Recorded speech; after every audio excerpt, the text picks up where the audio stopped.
Hello everyone, my name is Yatin Madan और आप लोगों का मैं स्वागत करता हूं मदान पाठशाला पे। तो आज की जो हमारी वीडियो है वो है ओम्स लॉ के बारे में। तो ओम्स लॉ एक बहुत फंडामेंटल, एक इंपॉर्टेंट कॉन्सेप्ट है इलेक्ट्रिसिटी चैप्टर का।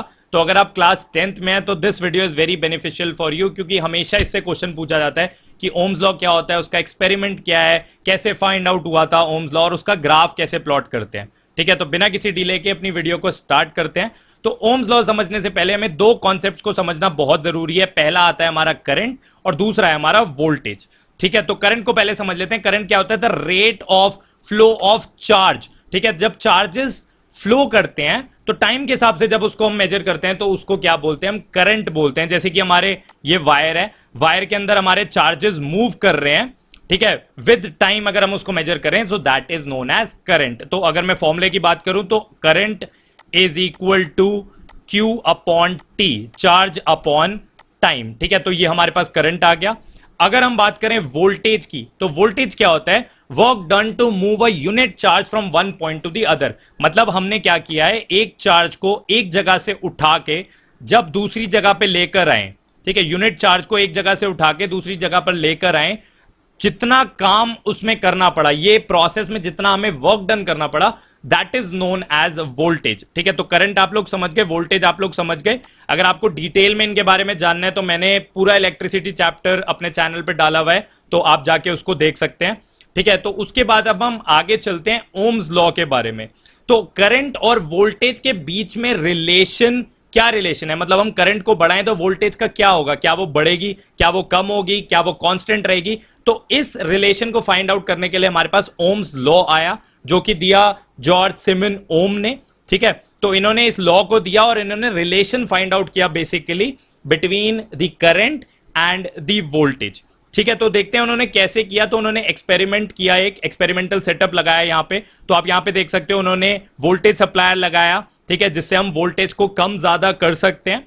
ठीक है, उसके बाद उन्होंने एमीटर लगाया। एमीटर क्या करता है? करंट को मेजर करता है।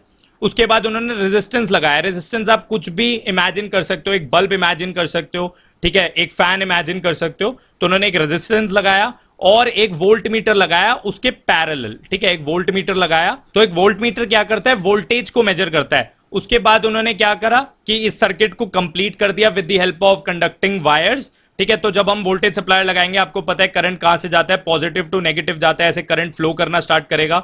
यहां से करंट जा रहा है, यहां से करंट जा रहा है। ठीक है, it will go like this, it will go like this and over here. और यहां पे एक की लगाया उन्होंने for switching it on end of, on end of करने के लिए। तो ये एक्सपेरिमेंटल सेटअप था। अब उन्होंने क्या ऑब्जर्व किया? उन्होंने देखा जब उन्होंने 2 वोल्ट अप्लाई किया, ठीक है, तो करंट कितना आ रहा था? 0.5, मतलब 0.5 करंट फ्लो कर रहा था इन दी सर्किट। उसके बाद जब उन्होंने वोल्टेज को बढ़ाया, 4 कर दिया तो 1 आने लग गया करंट। उन्होंने जब वोल्टेज को 8 कर दिया तो 2 आने लग गया। वोल्टेज को उन्होंने 10 करा तो 2.5 हो गया करंट। और जब उन्होंने वोल्टेज को 12 करा तो करंट की वैल्यू आई 3। ठीक है, अब उन्होंने इसका ग्राफ प्लॉट करा। ग्राफ प्लॉट करना आप सब लोगों को आता होगा कि एक्स एक्सिस में हमने क्या प्लॉट करा? हमने यहां पे प्लॉट करा है करंट। ठीक है, यहां पे हमने करंट प्लॉट किया है और यहां पे हमने क्या प्लॉट किया है? In the Y axis we have plotted the voltage. ठीक है, तो ऐसे उन्होंने प्लॉट किया तो उन्होंने देखा कि एक स्ट्रेट लाइन हमें ऑब्जर्व हुई। यहां पे हमें एक स्ट्रेट लाइन मिल रही है, देखो एक स्ट्रेट लाइन मिल रही है हमें। ठीक है, तो स्ट्रेट लाइन से उन्होंने क्या देखा, उन्होंने कैसे इस लॉ को बनाया, अब इस लॉ को देख लेते हैं। आप एक्सपेरिमेंटल सेटअप को समझ गए होगे। तो ओम्स लॉ क्या कहता है? The potential difference across the ends of a given conductor is directly proportional to the current flowing through it provided the temperature remains constant। अब मैं इसका मतलब आपको समझा देता हूं। आपने एक्सपेरिमेंट में देखा कि वोल्टेज को जैसे जैसे बढ़ाया जा रहा था, करंट भी बढ़ रहा था। तो इसका मतलब क्या है? Voltage is directly proportional to current. मतलब वोल्टेज को आप बढ़ाओगे तो करंट बढ़ेगा, वोल्टेज को आप कम करोगे तो करंट क्या होगा? करंट भी कम हो जाएगा हमारा। तो voltage is directly proportional to current. ठीक है, एक और कंडीशन जो स्टूडेंट भूल जाते हैं, temperature should remain constant. Temperature अगर कांस्टेंट नहीं रहेगा तो इनकी वैल्यूज जो हैं वो फ्लक्चुएट करेंगी, फिर वो कांस्टेंट नहीं रहेगा। ठीक है, तो टेम्परेचर अगर हमारा कांस्टेंट है तो voltage is directly proportional to current. ठीक है, अब आपको पता होगा जब हम प्रोपोर्शनैलिटी साइन हटा के इक्वालिटी साइन लगाते हैं तो हमें कांस्टेंट लगाना पड़ता है।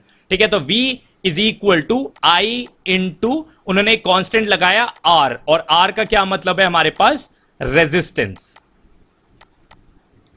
रेजिस्टेंस का मतलब क्या होता है? रेजिस्टेंस होता है कि जब भी आप करंट फ्लो करवाते हो किसी भी वायर से, तो जो वायर है वो करंट को अपोज करती है, मतलब करंट को जाने नहीं देती है, ठीक है, करंट को अपोज करती है, ये रेजिस्टेंस का मतलब होता है। इट इज अ कांस्टेंट, ये कांस्टेंट रहेगा। अगर आप फैन यूज कर रहे हो सेटअप में तो फैन के लिए रेजिस्टेंस कांस्टेंट रहेगा, बल्ब यूज कर रहे हो तो उसके लिए रेजिस्टेंस कांस्टेंट रहेगा, ठीक है, जो उसकी वैल्यू होगी वो चेंज नहीं करेगी। Okay, so V is equal to I R, ये हमारे पास आया, and this is known as the Ohm's law. ये हमारा ओम्स लॉ है, V is equal to I R is the Ohm's law. अब ये ओम्स लॉ हमेशा हर जगह यूज होता है, फॉर न्यूमेरिकल्स यूज होता है, डायरेक्टली एग्जाम में पूछा जाता है। So this is very important, आपको एक्सपेरिमेंटल सेटअप, उसका ग्राफ और जो ओम्स लॉ की स्टेटमेंट है वो तीनों आपको पता होनी चाहिए। So this was it from this video. I hope you understood the Ohm's law. So bye bye everyone, take care.